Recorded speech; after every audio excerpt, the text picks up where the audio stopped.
We opened a Toyota engine with over 500,000 miles on the clock. Not for a photo, not for a thumbnail. We physically pulled it apart, piece by piece, to see what 500,000 miles actually does to the inside of a Toyota. What we found surprised even people who've been wrenching on these engines for decades. Some parts looked like they had 50,000 miles on them. Others told a very different story. Let's go inside. The engine on our bench came out of a Toyota with the kind of mileage most cars never dream of reaching.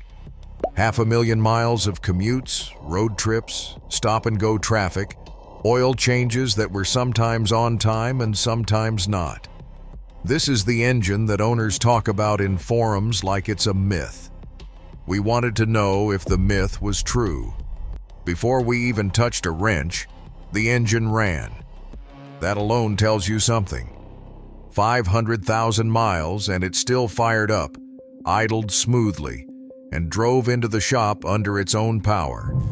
No smoke out the tailpipe, no knocking, no warning lights demanding attention. For most vehicles on the road, that number alone would sound impossible. For this Toyota, it was just another day. The first thing we removed was the valve cover, the metal or composite cap that sits on top of the cylinder head and seals in the valvetrain, the camshafts, rocker arms, and valve springs that control how air and fuel move in and out of the engine. This is usually where you find the first clues about how an engine was treated. Sludge here means neglect. A clean valve cover means someone was paying attention. What we found underneath was almost unbelievable.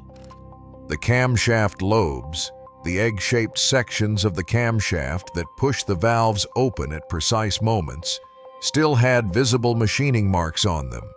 Not smooth from wear, not polished into a mirror finish from metal fatigue, but showing the kind of surface texture you'd expect from a part with a fraction of this mileage.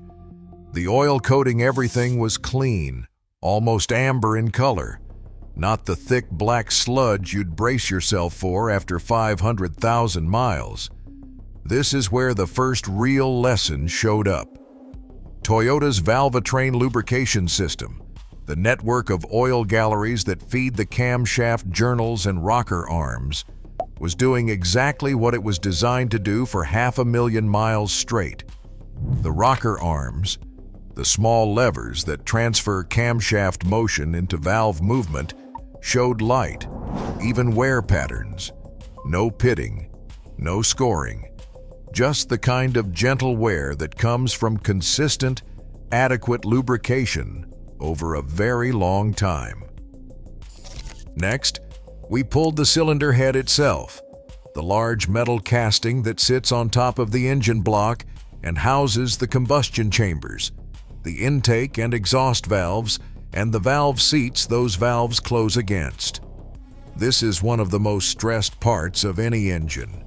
It deals with combustion heat, pressure spikes, and constant mechanical motion every single time a cylinder fires. The valve seats, the hardened metal rings the valves seal against thousands of times per minute, showed some wear, but nothing alarming. A trained eye could see slight grooving where the valve faces had been striking them for 500,000 miles, but there was no burning, no cracking, and no sign of a valve that had ever failed to seal properly. If a valve seat burns or cracks, you typically see compression loss and rough idling long before you'd ever reach this kind of mileage. This engine never got there. We checked the combustion chambers next, the small domed spaces above each piston where the air-fuel mixture actually ignites. There was carbon buildup, which is completely normal and expected in any gasoline engine over time. But it was a light, even layer, not the thick, flaky carbon you see in engines that were run on cheap fuel, driven mostly in short trips, or never had their intake system cleaned. Even carbon deposits, it turns out, can tell you about driving habits. If you're enjoying this teardown so far, go ahead and hit that like button and subscribe. It genuinely helps us keep doing deep dives like this one. Now for the part everyone was waiting for, the pistons. We removed the oil pan, the cylinder head, and finally accessed the pistons, the cylindrical components that move up and down inside the cylinder. Bores and transfer combustion force down to the crankshaft. Pistons are one of the hardest working parts in any engine. They deal with extreme heat, extreme pressure, and thousands of direction changes every minute the engine runs. The piston skirts, the lower sides of the piston that guided along the cylinder wall, showed a light, consistent wear pattern. No deep scoring, no signs of the piston ever making hard metal-to-metal contact with the cylinder wall, which is what happens when lubrication fails even briefly. The piston rings, the thin metal rings that seal the combustion chamber and control oil consumption, still had spring tension when compressed by hand. That's a big deal. Piston rings lose their tension over time and high mileage, and when they do, engines start burning oil and losing compression. These rings still had life left in them. The cylinder walls, the polished metal bores the pistons travel inside of, still showed the crosshatch pattern, the fine diagonal scratch pattern put there at the factory to help hold a thin film of oil against the cylinder wall. On a lot of high-mileage engines, that pattern wears completely smooth, which reduces oil retention and increases wear. On this engine, you could still see it clearly under a flashlight. That's the kind of detail that separates an engine that was maintained from one that was just driven until it broke. We moved down to the bottom end next, the crankshaft, the long metal shaft that converts the up and down motion of the pistons into rotational force, and the connecting rods, the metal arms that link each piston to the crankshaft. This is the part of the engine most people assume gets destroyed by high mileage. Bearings wear out, clearances open up, oil pressure drops. That's the story people expect. The main bearings, the bearing surfaces that support the crankshaft as it spins inside the engine block, and the rod bearings, the smaller bearings connecting each rod to the crankshaft, both showed measurable wear, but they were still well within factory tolerances when checked with a micrometer. There was no visible copper showing through the bearing surface, which is the telltale sign of a bearing that's close to failure. The crankshaft journals, the polished surfaces the bearings ride against, were still smooth and round, with no visible scoring or heat discoloration. This told us something important about how this particular Toyota engine survived 500,000 miles. Oil pressure had been consistent. Oil changes had happened regularly enough to keep contaminants from grinding away at these surfaces. Bearings don't survive that kind of mileage by accident. They survive because someone respected the maintenance schedule. We also checked the timing chain, the metal chain that keeps the crankshaft and camshafts synchronized so the valves open and close at exactly the right moment relative to piston position. Timing chains, unlike timing belts, are designed to last the life of the engine on most Toyota models, and this one proved that reputation. There was some stretch, which is normal and expected, but the tensioner, the spring-loaded or hydraulic component that keeps constant pressure on the chain to prevent slack, was still doing its job. No chain rattle, no metal-on-metal wear on the timing chain guides, the plastic or metal rails that keep the chain aligned as it runs. Here's where it gets interesting. We also inspected the oil pump, the component responsible for pushing pressurized oil through every part of the engine we just described. Without the oil pump working correctly, Nothing else in this teardown would have looked the way it did. The pump's internal gears showed light wear, but they were still producing the kind of clearance you'd want to see for proper oil pressure. This is the unsung hero of every high-mileage engine. If the oil pump had been weak or failing, we would have seen it everywhere else first, in scored bearings, worn cylinder walls, and damaged camshaft lobes. We didn't. If you've made it this far, consider subscribing if you haven't already. It genuinely helps us keep these teardowns coming. We also took a close look at the head gasket, the thin sealing layer that sits between the cylinder head and the engine block and keeps combustion pressure, coolant, and oil separated from each other. Head gasket failure is one of the most common ways high-mileage engines actually die, especially when overheating has happened even once.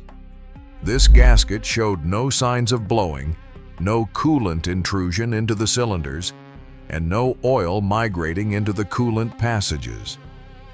That single component being intact after 500,000 miles is a strong indicator that this engine never experienced a serious overheating event during its life. The VVT system, Toyota's variable valve timing mechanism that adjusts camshaft timing on the fly to improve efficiency and power depending on driving conditions, also came apart cleanly. The VVT actuator, the oil pressure-driven component responsible for physically shifting cam timing, showed normal wear on its internal vanes, but no signs of the sludge buildup that typically causes VVT systems to stick or rattle on neglected engines. This system depends heavily on clean oil flow, and once again, the story came back to consistent maintenance. One thing we didn't expect to find in such good shape was the PCV valve, the small valve responsible for controlling crankcase pressure and routing blow-by gases back into the intake system instead of letting them build up inside the engine. A clogged or stuck PCV valve accelerates sludge formation and puts stress on seals and gaskets throughout the engine. This one still moved freely when tested, which explained a lot about why we weren't seeing thick sludge deposits anywhere else during the teardown. So what actually killed high mileage from being a death sentence for this engine? It wasn't luck, and it wasn't some secret Toyota-only metal alloy that other manufacturers don't use. The pattern was consistent across every single component we opened up. Clean oil, regular oil changes, no overheating events, gentle warm-ups instead of hard acceleration on a cold engine.